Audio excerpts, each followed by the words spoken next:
ನಾನು ನಾಗಸಿದ್ದ ಶೆಟ್ ಅಂತ ಈಗಾಗಲೇ ಉತ್ತರ ಕನ್ನಡ ಜಿಲ್ಲೆಯ ಕುಮಟಾ ತಾಲೂಕಿನಿಂದ ಈಗಾಗಲೇ ನಮ್ಮ ಪಯಣ ಘಟ್ಟದ ಭಾಗದತ್ತ ಸಿರ್ಸಿ ಭಾಗದತ್ತ ಸಾಗ್ತಾ ಇದೆ. ಈಗಾಗಲೇ ನಾವು ನಮ್ಮ ಯೂಟ್ಯೂಬ್ ವಾಹಿನಿಗೆ ಒಂದು ವಿಶೇಷವಾದ ನಮ್ಮ ಮುಖ್ಯ ಅತಿಥಿಯನ್ನ ನಾವು ಯೂಟ್ಯೂಬ್ ವಾಹಿನಿಗೆ ಪರಿಚಯ ಮಾಡಿಕೊಡ್ತಾ ಇದ್ದೀನಿ. ಉಪೇಂದ್ರ ಪೈ ಅವರನ್ನ ಈಗಾಗಲೇ ಜೆಡಿಎಸ್ ಮುಖಂಡರು ಹಾಗೂ ಕೂಡ ಇಲ್ಲಿ ಒಂದು ಟಿಕೆಟ್ ಒಂದು ಜೆಡಿಎಸ್ ನ ಟಿಕೆಟಿನ ಒಂದು ಆಕಾಂಕ್ಷಿ ಟಿಕೆಟ್ ಆಕಾಂಕ್ಷಿ ಮತ್ತೇನಂತ ಕೇಳಿದ್ರೆ ಅವರು ಜನಪರ ಒಂದು ಸಾಮಾಜಿಕ ಹೋರಾಟಗಾರರು ಹಾಗೂ ಸಾಮಾಜಿಕ ಚಿಂತಕರು, ಸಾಮಾಜಿಕ ಕಾರ್ಯಕರ್ತರಾಗಿ ಕೆಲಸ ಮಾಡ್ತಿದ್ದಾರೆ. ನಮಸ್ಕಾರ ಸರ್, ನಮ್ಮ ಯೂಟ್ಯೂಬ್ ವಾಹಿನಿಗೆ ನಮಸ್ಕಾರ. ಈಗಾಗಲೇ ರಾಜ್ಯ ಸರ್ಕಾರ ಏನಿದೆ, ಕಾಂಗ್ರೆಸ್ ಸರ್ಕಾರ ರಾಜ್ಯದಲ್ಲಿದೆ, ಅದ್ರ ಬಗ್ಗೆ ಈಗ ಪಂಚಭಾಗ್ಯಗಳು ಎಲ್ಲ ಬರ್ತಾ ಇದಾವೆ. ಅದ್ರ ಬಗ್ಗೆ ತಾವು ಯಾವ ರೀತಿ ಅಭಿಪ್ರಾಯ ಎಲ್ಲ ವ್ಯಕ್ತಪಡಿಸ್ತೀವಿ? ಇವತ್ತು ಕರ್ನಾಟಕದಾದ್ಯಂತ ಕಾಂಗ್ರೆಸ್ ಸರ್ಕಾರ ಅಧಿಕಾರಕ್ಕೆ ಬಂದ ನಂತರ ಮೊದಲನೇದಾಗಿ ನಾನು ಹೇಳಬೇಕಂದ್ರೆ ಇವರ ಈ ಯೋಜನೆಗಿಂತ ಹೆಚ್ಚಾಗಿ ಸಾರ್ವಜನಿಕ ಜನರಿಗೆ ರಕ್ಷಣೆ ಇಲ್ಲ ಅಂತ ಮೊದಲನೇದಾಗಿರುತ್ತೆ.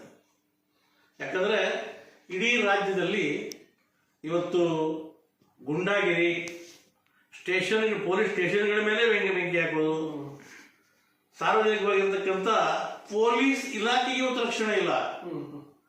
ಟ್ರಾಫಿಕ್ ನಲ್ಲಿರ್ತಕ್ಕಂಥ ಹೆಲ್ಮೆಟ್ ಇಲ್ಲದೆ ಕಾನೂನನ್ನು ಉಲ್ಲಂಘನೆ ಮಾಡಿ ಸರ್ಕಲ್ ಇರ್ತಕ್ಕಂಥ ಪೊಲೀಸ್ಗಳು ಏನಾದ್ರು ಗಾಡಿ ಹಿಡಿದ್ರೆ ಅವ್ರ ಮೇಲೆ 4 ಜನ ಸೇರಿ ಪೊಲೀಸರನ್ನ ಮೇಲೆ ಹಲ್ಲೆ ಮಾಡ್ತಕ್ಕಂಥದ್ದು ಇದೆ. ಹಾಗಾಗಿ ಪೊಲೀಸ್ ಮೇಲೆ ಹಲ್ಲೆ ಮಾಡಿದ ವ್ಯಕ್ತಿಗಳ ಶಿಕ್ಷೆ ಇದೆಯೋ, ಒಂದು ದಿನದಲ್ಲಿ ತಪ್ಪಿಸ್ಕೊಂಡು ಮಾರ್ಗ ಹೊರಗೆ ಬರ್ತಾರೆ. ಯಾಕಂದ್ರೆ ಈ ಸರ್ಕಾರದವರಿಗೆ ಬೆಂಬಲ ಮೊದಲನೇದಾಗಿ ಯೋಜನೆಗಳಿಗೆ ಕೊಡೋಕ್ಕಿಂತ ಹೆಚ್ಚಾಗಿ ಪ್ರತಿಯೊಬ್ಬರ ಮಾನವನ ಜೀವನದ ರಕ್ಷಣೆ ಕೊಡ್ತಕ್ಕಂಥದ್ದು ಮೊದಲನೇದಾಗಬೇಕು.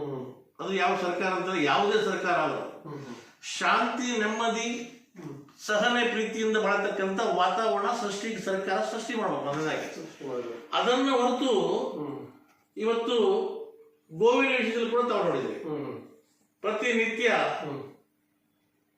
ಜನರ ಮನೆಯಲ್ಲಿರ್ತಕ್ಕಂಥ ಗೋವುಗಳನ್ನು ಕೂಡ ಇವತ್ತು ಕದ್ದು ವಾಹನದಲ್ಲಿ ಸೇರಿಸ್ಕೊಂಡು ತಗೊಂಡೋಗಿ ಅದನ್ನು ಒಯ್ದು ತಗೊಂಡೋದು ಅದನ್ನು ಹತ್ಯೆ ಮಾಡತಕ್ಕಂಥದ್ದು ಇಂಥ ಪಾಪ ನಡೀತಾ ಇದೆ. ಹಾಗಾಗಿ ಈ ಸರ್ಕಾರದ ಯೋಜನೆಗಳಿಗಿಂತ ಹೆಚ್ಚಾಗಿ ಇವತ್ತು ಸಾರ್ವಜನಿಕರ ಆಸ್ತಿ ಪಾಸ್ತಿಗಳಿಗೆ ರಕ್ಷಣೆ ಕೊಡೋದಕ್ಕಾಗಲಿ ಮತ್ತು ಸಾರ್ವಜನಿಕರು ಸುಖ ಸಂತೋಷ ನೆಮ್ಮದಿಯಿಂದ ಬದುಕಲಿಕ್ಕೆ ಇವರಿಂದ ಯಾವುದೇ ರೀತಿಯಲ್ಲಾಗಿ ಆ ವ್ಯವಸ್ಥೆ ಮಾಡ್ಲಿಕ್ಕೆ ಆಗಲ್ಲ. ಆಯ್ತು, ಈಗಾಗಲೇ ಮುಖಂಡರೇ, ಇದು ಉಪೇಂದ್ರ ಪೈ ಅವರೇ, ಈಗಾಗಲೇ ನಿಮ್ಮ ಕೇಂದ್ರದಲ್ಲಿ ಏನು ರೈಲ್ವೆ ಒಂದು ಮಾರ್ಗದ ಬಗ್ಗೆ ಈಗಾಗಲೇ ಕೇಳಿದ್ರೆ ಏನೋ ಉಪ್ಪಲ ಮಾರ್ಗದಿಂದ ಆಗಿರ್ಬೋದು, ಇಲ್ಲಿಂದ ತಾಳಗುಪ್ಪದಿಂದ ಸಿರ್ಸಿ ಮುಖಾಂತರ ಹುಬ್ಬಳ್ಳಿಗೆ ಹೋಗೋ ಮಾರ್ಗದಲ್ಲಿ ಈಗಾಗಲೇ ಅವರು ಅನುದಾನ ಬರ್ತದೆ ಅಂತ ಹೇಳ್ತಾ ಇದ್ದಾರೆ. ಆದ್ರೆ ಅದು ಯಾವ ರೀತಿ ಕೆಲಸ ಕಾರ್ಯಗಳು ನಡೀತಾ ಇದ್ದಾವೆ ಅದ್ರ ಬಗ್ಗೆ ತಾವು ಮಾಹಿತಿ ನೀಡಬೇಕು. ಈಗ 2 ಬಾರಿ ನಮ್ಮ ಈಗಿನ ಸಂಸದರಾಗಿ 2 ವರ್ಷ ಆಯ್ತು. 2 ವರ್ಷದಲ್ಲಿ ಅವರು 2 ಬಾರಿ ರೈಲ್ವೆಗೆ ಸರ್ವೆ ಹಣವನ್ನು ಮಂಜೂರು ಮಾಡಿ ಅದನ್ನ ತ್ವರಿತಗತಿಯಲ್ಲಿ ಸರ್ವೆ ಕಾರ್ಯವನ್ನು ಪ್ರಾರಂಭಿಸಿದ್ದಾರೆ. ಇವತ್ತು ರೈಲ್ವೆ ಯೋಜನೆಗಳು ಒಂದು ಕೇಂದ್ರ ಸರ್ಕಾರದ ಯಾವುದೇ ಯೋಜನೆಗಳಿರ್ಬೋದು, ಅದು ಸಂಪೂರ್ಣವಾಗಿ ಸರ್ವೆ ಆಗಿ ಇಲ್ಲಿಂದ ಮಾಹಿತಿ ಕ್ರೋಢೀಕರಣ ಆಗಿ ಇದನ್ನ ಕೇಂದ್ರ ಸರ್ಕಾರಕ್ಕೆ ಹೋದ ಮೇಲೆ ಅಲ್ಲಿಂದ ಅನುದಾನ ಆ ಕಾಮಗಾರಿಗೆ ಪ್ರಾರಂಭವಾಗ್ತದೆ. ಗುತ್ತಿಗೆ ಕೊಡ್ತಕ್ಕಂಥ ಪ್ರತಿಕ್ರಿಯೆ ಪ್ರಾರಂಭವಾಗ್ತದೆ. ಹಾಗಾಗಿ ಅದನ್ನೆಲ್ಲ ಕೂಡ ಪ್ರಾರಂಭವಾಗತಕ್ಕಂಥ ಒಂದು ಹಂತದಲ್ಲಿದೆ. ಇದು ಅತಿ ಶೀಘ್ರದಲ್ಲೇ ಇದು ರೈಲ್ವೆ ಯೋಜನೆ ಪ್ರಾರಂಭ ಆಗ್ತಕ್ಕಂಥ ಸಂಪೂರ್ಣ ವಿಶ್ವಾಸ ಇದೆ. ಇದು ಹಣನೂ ಕೂಡ ಮಂಜೂರಿ ಆಗಿದೆ ಅಂತ ಮೊನ್ನೆ ಕಳೆದ 1-2 ತಿಂಗಳಿಂದ ನಾವು ರೈಲ್ವೆ ಸಚಿವರಾದ ಸೋಮಣ್ಣ ಅವರಿಗೆ ಕೂಡ ಭೇಟಿ ಆದಾಗ ಅವರು ಕೂಡ ಹಣವನ್ನ ಮಂಜೂರಾಗಿದೆ ಕೂಡ ನಿಮ್ಮ ಕೆಲವು ಮಾಧ್ಯಮದಲ್ಲಿ ಕೂಡ ವರದಿ ಆಗಿದೆ ನೋಡಿದೆ. ಈಗಾಗಲೇ ಏನು ಸಿಎಂಗಳು ಸಿಎಂ ಚೇಂಜ್ ಆಗಿದ್ದಾರೆ, ಈಗ ಡಿ ಕೆ ಶಿವಕುಮಾರ್ ಆಗಿದ್ದಾರೆ. ಅದ್ರ ಬಗ್ಗೆ ತಾವು ಯಾವ ರೀತಿ ಅಭಿಪ್ರಾಯ ವ್ಯಕ್ತಪಡಿಸ್ತೀವಿ? ಸಿಎಂ ಬದಲಾವಣೆ ಆಗಿರೋದ್ರ ಅರ್ಥ ಅವರಲ್ಲಿ ಒಮ್ಮನಸ್ಸಿನಿಂದ ಕೆಲಸ ಮಾಡತಕ್ಕಂಥದ್ದು ಜನ ಏನು ಅವ್ರು ನಂಬಿದ್ರಲ್ಲ ಆ ವಿಶ್ವಾಸಕ್ಕೆ ಅವ್ರಿಗೆ ಯೋಗ್ಯ ಇರಲ್ಲ ಅಂತ ಅರ್ಥ. ಜನ ಒಂದು ಪಕ್ಷ ಇರ್ತಕ್ಕಂಥ 4-5 ಜನರಿಗೆ ವರ್ಷಕ್ಕೊಬ್ಬರು ನೀವು ಮುಖ್ಯಮಂತ್ರಿ ಆಗ್ಬೇಕು, ಮಂತ್ರಿ ಆಗ್ಬೇಕು ಜನ ಆಯ್ಕೆ ಮಾಡೋದಿಲ್ಲ. 5 ವರ್ಷಗಳ ಕಾಲ ನೀವು ಸದೃಢವಾಗಿ ಭದ್ರವಾಗಿ ಅಧಿಕಾರ ಮಾಡಬೇಕು. ನಿಮ್ಗೆ 30 ಸ್ಥಾನ ಕೊಟ್ಟಿದ್ದಾರೆ. ಆದ್ರೆ ನಿಮ್ಮಲ್ಲಿ ಒಡಕು ಮತ್ತು ನಿಮ್ಮಲ್ಲಿರ್ತಕ್ಕಂಥ ಏನು ಕೀಳು ಮನಸ್ಸಿದೆ, ಈ ಮನಸ್ಸೇ ನಿಮ್ಗೆ ಇವತ್ತು ಅಧಿಕಾರ ಮಾಡ್ಲಿಕ್ಕೆ ಅರ್ಥ ಇಲ್ಲ. ಹಾಗಾಗಿ ಸಂಪೂರ್ಣವಾಗಿ ಈ ಸರ್ಕಾರ ಜನರ ಪರವಾಗಿ ಅನ್ನೋಕ್ಕಿಂತ ಹೆಚ್ಚಾಗಿ ಕಾಂಗ್ರೆಸ್ ಕಾರ್ಯಕರ್ತರ ಪರವಾಗಿ ನಾನು ನೇರವಾಗಿ ಹೇಳ್ತಾರೆ. ಮತ್ತು ಜನರಿಗಿಂತ ಹೆಚ್ಚು ಲಾಭ ಇವತ್ತು ಮೊದಲೇ ಹೇಳ್ತಾರೆ, ಈ ಗ್ಯಾರಂಟಿ ಯೋಜನೆ ಮುಖಾಂತರ ಜಿಲ್ಲೆಗೊಬ್ಬ ಗ್ಯಾರಂಟಿ ಯೋಜಕ, ತಾಲೂಕಿಗೊಬ್ಬವ, ಗ್ರಾಮಾಂತರಗೊಬ್ಬವ, ಅವರಿಗೆಲ್ಲ ಪ್ರತಿ ತಿಂಗಳು 20-30 ಸಾವಿರ ರೂಪಾಯಿ ಅವರಿಗೆ ಸಂಬಳ ರೂಪದಲ್ಲಿ ಕಾಂಗ್ರೆಸ್ ಕಾರ್ಯಕರ್ತರು ಬೆಳೆಸ್ತಕ್ಕಂತ ಇವು ಯೋಜನೆಗಳಾಗಿದೆ ಬಿಟ್ರೆ ಇದು ಸರಿಯಾಗಿ ಸಾರ್ವಜನಿಕವಾಗಿ ಜನರಿಗೆ ಮುಟ್ಟಿಲ್ಲ. ಉದಾಹರಣೆ ಒಂದು ಮಾತು ಹೇಳ್ತಾರೆ, ಇವತ್ತು ಈ ಜೂನ್ ತಿಂಗಳಿಗೆ ಈ ಸರ್ಕಾರ ಬಂದು 36 ತಿಂಗಳಾಯ್ತು. 36 ತಿಂಗಳಲ್ಲಿ ಇವರು ಘೋಷಣೆ ಮಾಡಿದ ಪ್ರಕಾರ 2,000 ರೂಪಾಯಿಯನ್ನ ಮಹಿಳೆಯರಿಗೆ ಕೊಡ್ತೇನೆ ಅಂತ ಹೇಳಿದ್ರು. ಆದ್ರೆ 72,000 ರೂಪಾಯಿನ ಯಾವ ಮಹಿಳೆಯರ ಖಾತೆಗೆ ಜಮಾ ಆಗಿದೆ ಅನ್ನೋದನ್ನ ಅವರು ಅದನ್ನ ಬಹಿರಂಗವಾಗಿ ಹೇಳಬೇಕು. ಯಾಕಂದ್ರೆ ಸುಳ್ಳು ಯೋಜನೆಗಳು ಮಾಡಿ ಇವರು 2 ಬಾರಿ ತಪ್ಪಿದೆ 5,000 ರೂಪಾಯಿ ಮಿಸ್ ಆಗಿದೆ. 5,000 ಕೋಟಿ ರೂಪಾಯಿ ಮಿಸ್ ಆಗ್ತಂದ್ರೆ ಯಾವ ಮಟ್ಟದಲ್ಲಿ ಇದೆ ಇವ್ರ ಸರ್ಕಾರದ ಆಡಳಿತ ಅಂತ ಗೊತ್ತಾಗ್ತದೆ. ಹಾಗಾಗಿ ಇದು ಜನರಿಗೆ ಭದ್ರವಾದ ಸರ್ಕಾರ ಅಲ್ಲ, ಜನರಿಗೆ ಕರ್ನಾಟಕ ರಾಜ್ಯ ಜನರಿಗೆ ಮೋಸ ಮಾಡತಕ್ಕಂತ ಟೋಪಿ ಹಾಕತಕ್ಕಂತ ಸರ್ಕಾರ ಇದು ನೇರವಾಗಿ ನಾನು ಹೇಳಿ ಆಯ್ತು. ಈಗಾಗಲೇ ಹಾವೇರಿ ಮಾರ್ಗದಿಂದ ಸಿರ್ಸಿ ಮಾರ್ಗಕ್ಕೆ ಬರುವಂತ ಹೆದ್ದಾರಿಯ ಬಗ್ಗೆ ಅಲ್ಲಿ ಏನಾಗ್ತದೆ ಹೋರಾಟಗಳು ನಡೀತಾ ಇದಾವೆ, ಕೆಲಸ ಕಾರ್ಯಗಳು ಸರಿ ನಡೀತಾ ಇಲ್ಲ. ಅದ್ರ ಬಗ್ಗೆ ತಾವು ಕೆಲಸ ಕಾರ್ಯಗಳು ನಡೀತಾ ಅಂತಂದ್ರೆ ಇವತ್ತು ರಾಜ್ಯ ಹೆದ್ದಾರಿಗಳೇನಿದಾವೆ ಇದನ್ನು ರಾಷ್ಟ್ರೀಯ ಹೆದ್ದಾರಿಗಳಿಗೆ ಕೊಟ್ಟಾಗ ಅದು ಅಪ್ಗ್ರೇಡ್ ಆಗ್ತದೆ. ಹೈ ಲೆವೆಲ್ ಮೇಲ್ಗಡೆ ಬಂದಾಗ ಅಲ್ಲಿ ಕೆಲವು ರಾಜ್ಯ ಸರ್ಕಾರ ಮಾಡ್ಕೊಡ್ತಕ್ಕಂಥ ಕೆಲಸ ಇರ್ತದೆ. ಉದಾಹರಣೆಗೆ ಟೆಂಡರ್ ಆದ ನಂತರ ನ್ಯಾಷನಲ್ ಹೈವೇ ಪ್ರಾಧಿಕಾರಕ್ಕಾದ ಹತೋಟಿಗೆ ಬಂದ ನಂತರ ಕಾಮಗಾರಿ ಪ್ರಾರಂಭವಾಗಬೇಕಾದ್ರೆ ಗುತ್ತಿಗೆದಾರರಿಗೆ ರಸ್ತೆ ಪಕ್ಕದಲ್ಲಿರತಕ್ಕಂಥ ಅರಣ್ಯದ ಫಾರೆಸ್ಟ್ ಮರಗಳನ್ನು ತೆಗೆದುಕೊಡಬೇಕು. ಇದು ರಾಜ್ಯ ಸರ್ಕಾರದ ಜವಾಬ್ದಾರಿ. ಅದರ ನಂತರದಲ್ಲಿ ವಿದ್ಯುತ್ ಕಂಬಗಳನ್ನು ಬದಲಿಸಿ ಆ ರಸ್ತೆ ಅಗಲೀಕರಣ ಮಾಡಿ ಆ ಕಂಬಗಳು ಹಾಕೊಡ್ಬೇಕಾಗಿದೆ, ಅವ್ರ ಜವಾಬ್ದಾರಿ. ಒಳಗಡೆ ಏನಾದ್ರು ಇವರು ವಾಟರ್ ಪೈಪ್ ಕನೆಕ್ಷನ್ ಪೈಪ್ ಅಂತ ಹೇಳಿದ್ರೆ ಅದನ್ನು ಬದಲಾವಣೆ ಮಾಡಿ ಇವರು ನ್ಯಾಷನಲ್ ಹೈವೇ ಏನು ಅದನ್ನು ಬಿಟ್ಟುಕೊಟ್ಟಿರ್ತಾರೆ ಅದರ ಪಕ್ಕದಲ್ಲಿ ಇವರು ಅದನ್ನ ಆ ವ್ಯವಸ್ಥೆ ಮಾಡಿಕೊಟ್ರೆ ಕಾಮಗಾರಿ ಪ್ರಾರಂಭ ಆಗ್ತದೆ. ಈಗಾಗಲೇ ಸಿರ್ಸಿ ಸಿದ್ದಾಪುರ ಭಾಗದಲ್ಲಿ ಯಾವ ರೀತಿ ಅಭಿವೃದ್ಧಿ ಕಾರ್ಯಗಳು, ಯಾವ ರೀತಿ ಕಾಂಗ್ರೆಸ್ ಸರ್ಕಾರದ ಬಗ್ಗೆ ತಾವು ಯಾವ ರೀತಿ ಅಭಿಪ್ರಾಯ ವ್ಯಕ್ತಪಡಿಸಿದ್ದೀರಿ? ಸಿರ್ಸಿ ಸಿದ್ದಾಪುರದಲ್ಲಿ ಈ 3 ವರ್ಷದ ಅಧಿಕಾರದಲ್ಲಿ ಅಭಿವೃದ್ಧಿನೇ ಆಗಿಲ್ಲ ಅಂತ ಹೇಳೋದು ತಪ್ಪಿಲ್ಲ.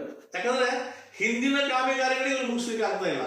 ಇವತ್ತು ಸಿರ್ಸಿಯಲ್ಲಿ ಆಗ್ತಾ ಇರ್ತಕ್ಕಂಥ ಒಂದು ಹೈಟೆಕ್ ಆಸ್ಪತ್ರೆ ಇವರು ಕಟ್ಟಡ ಬಿಲ್ಡಿಂಗ್ ಬಣ್ಣ ಸುಣ್ಣ ಬಡ್ದು ಮೇಕಪ್ ಮಾಡಿದ್ರೆ ಬಿಟ್ರೆ ಒಳಗಡೆ ಬೇಕಾಗ್ತಕ್ಕಂಥ ಮಷಿನರಿಗಳು ಇವಿಲ್ಲ, ಇನ್ಸ್ಟಿಟ್ಯೂಷನ್ಗಳಿಲ್ಲ, ಆಮೇಲೆ ಡಾಕ್ಟರ್ಗಳಿಲ್ಲ.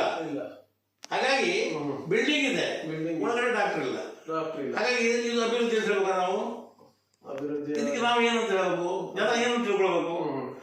ಹಾಗಾಗಿ ಅಭಿವೃದ್ಧಿ ದೃಷ್ಟಿಯಲ್ಲಿ ಏನೂ ಇಲ್ಲ. ಸರ್ಕಾರದ ಹಣ ಮಾತ್ರ ಸಾರ್ವಜನಿಕ ಹಣ ಮನಸ್ಸಿಗೆ ಬಂದಾಗ ಪೋಲಾಗ್ತಾ ಇದೆ.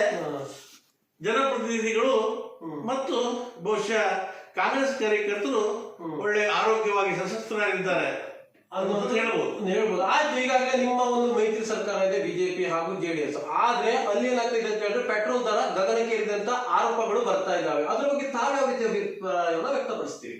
ಇವತ್ತು ಬಹುಶಃ ಯುದ್ಧ ನಡೀತಾ ಇರೋ ತಮಗೆ ಗಮನಕ್ಕೆ ಗೊತ್ತಿದೆ ಪ್ರತಿಯೊಬ್ಬರು. ಇವತ್ತು ಯುದ್ಧದ ಸಂದರ್ಭದಲ್ಲಿ ಏನಾಗ್ತಾ ಇದೆ ಅಂದ್ರೆ ಬಹುಶಃ ಪೆಟ್ರೋಲ್ ಡೀಸೆಲ್ ಕಚ್ಚಾ ತೈಲದ ಸಾಗಾಟನೆ ಇದೆ, ಈ ಸಾಗಾಟನೆಗೆ ಅಡಚಣೆ ಇದೆ.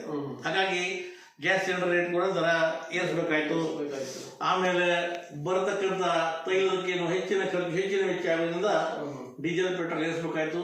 ಆದ್ರೆ ಒಂದು ನಾನು ಖುಷಿ ಮಾತು ಹೇಳ್ತೇನೆ ಅಂದ್ರೆ ಈ ಒಬ್ಬ ದೇಶದ ಪ್ರಜೆಯಾಗಿ ಇವತ್ತು ಇಡೀ ಜಗತ್ತಿನಲ್ಲಿ ಡೀಸೆಲ್ ಪೆಟ್ರೋಲ್ ಕಡಿಮೆ ದರ ಇರೋದು ಭಾರತದಲ್ಲಿ ಮಾತ್ರ ಒಂದನೇದಾಗಿ.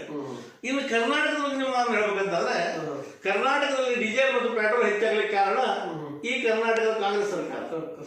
ಯಾಕಂದ್ರೆ 3 ವರ್ಷದಲ್ಲಿ ಇವರು 2 ಬಾರಿ 5 ರೂಪಾಯಿಯನ್ನ ಡೀಸೆಲ್ ಪೆಟ್ರೋಲ್ ಮೇಲೆ ದರ ಏರಿಸಿ ತೆರಿಗೆಯನ್ನು ಏರಿಸಿ ಇವರು ಇವತ್ತು ಈ ಡೀಸೆಲ್ ಪೆಟ್ರೋಲ್ ಈ ರೇಟ್ ಬರ್ಲಿಕ್ಕೆ ಕಾರಣ ಕರ್ನಾಟಕದಲ್ಲಿ ಕರ್ನಾಟಕ ಸರ್ಕಾರನೇ. ಹಿಂದೆ ಸಿದ್ದರಾಮಯ್ಯ ಸರ್ಕಾರ, ಈಗ DK ಶಿವಕುಮಾರ್ ಸರ್ಕಾರ. ಇವರೇ ಕಾರಣ ಬಿಟ್ರೆ ಕೇಂದ್ರ ಸರ್ಕಾರ ಅಲ್ಲ. ಕೇಂದ್ರ ಸರ್ಕಾರ ಹೇಗೆ ಅಲ್ಲಿಂದ ಕಚ್ಚಾ ತೈಲ ಬರಬೇಕು, ಹೆಂಗ ವಿತರಣೆ ಮಾಡಬೇಕು, ಅದಕ್ಕೆ ಅಲ್ಲಿ ಕೇಂದ್ರ ಸರ್ಕಾರಕ್ಕೆ ಏನು ವ್ಯವಸ್ಥೆ ಇದೆ ಅದ್ರ ಪ್ರಕಾರ ಮಾಡ್ತಾ ಬಿಟ್ರೆ ಕೇಂದ್ರ ಸರ್ಕಾರ ವೈಯಕ್ತಿಕವಾಗಿ ತೆರಿಗೆಯನ್ನು ಏರಿಸಲಿಲ್ಲ. ವೈಯಕ್ತಿಕವಾಗಿ ತೆರಿಗೆ ಏರಿಸಿದ್ದು ಕರ್ನಾಟಕದ ಕಾಂಗ್ರೆಸ್ ಸರ್ಕಾರನೇ. ಆಯ್ತು. ಈಗಾಗಲೇ ಕೆಲವೊಂದು ಇವ್ರದ್ದು ಕಾಂಗ್ರೆಸ್ ಪಕ್ಷದಲ್ಲಿ ಕೂಡ ರಾಜೀನಾಮೆಯನ್ನು ನೀಡಿದ್ದಾರೆ. ರಾಮಲಿಂಗ ರೆಡ್ಡಿ ಅಂತೆ ಮತ್ತೊಂದಂತೆ ರಾಜೀನಾಮೆ ತನಗೆ ಮಂತ್ರಿಗಿರಿ ಕೊಡ್ಲಿಲ್ಲ ಅನ್ನೋದು. ತಾವು ಅವ್ರ ಬಗ್ಗೆ ಯಾವ ರೀತಿ ಅಭಿಪ್ರಾಯ? ನೋಡ್ರಿ, ಜನರ ಸೇವೆ ಮಾಡ್ಲಿಕ್ಕೆ ಇಂಥ ಖಾತೆನೇ ಬೇಕು. ಉದಾಹರಣೆ ಅದೇ ಖಾತೆ ಬೇಕಂತಾರೆ, ಅದೇ ಖಾತೆಗೆ ಎಷ್ಟು ಲೂಟಿ ಹೊಡಬಹುದು ಅಂತ ಗೊತ್ತದೆ. ಹಾಗಾಗಿ ಲೂಟಿ ಹೊಡೆಯೋ ಖಾತೆನೇ ಕೇಳ್ತಾ ಇದ್ದಾರೆ. ಯಾವ ಖಾತೆಲಿ ಎಷ್ಟು ಡ್ಯೂಟಿ ಹೊಡಿಬಹುದು, ನಗರಾಭಿವೃದ್ಧಿ ಸಚಿವರಾದ್ರೆ ಎಷ್ಟು ಡ್ಯೂಟಿ ಹೊಡಿಬಹುದು, PWD ಆದ್ರೆ ಎಷ್ಟು ಡ್ಯೂಟಿ ಹೊಡಿಬಹುದು, ಅದಕ್ಕೆ ಒಂದೊಂದು ಹೇಳ್ತಾರೆ. ಆ ಡ್ಯೂಟಿ ಹೊಡಿತಕ್ಕಂಥ ಖಾತೆಗಳೇ ಕೇಳ್ತಾರೆ.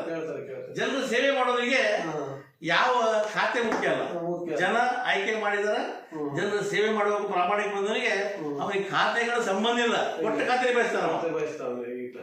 ಆಯ್ತು, ಅಭಿನಂದನೆಗಳು. ಈಗಾಗಲೇ ಉಪೇಂದ್ರ ಪೈ ಅವರೇ ತಮ್ಮ ಮನದಾಳದ ಮಾತನ್ನು ಈಗಾಗಲೇ ನಮ್ಮ ಯೂಟ್ಯೂಬ್ ವಾಹಿನಿ ಮುಖಾಂತರ ಹಂಚಿಕೊಂಡಿದ್ದಾರೆ. ಯಾಕಂತ ಕೇಳಿದ್ರೆ ಆಡಳಿತಾರೂಢ ಸರ್ಕಾರ ಆಗಿರ್ಬೋದು, ವಿರೋಧ ಪಕ್ಷ ಪಾರ್ಟಿ ಆಗಿರ್ಬೋದು, ಅದ್ರ ಬಗ್ಗೆ ನಮಗೆ ಒಂದು ಯೂಟ್ಯೂಬ್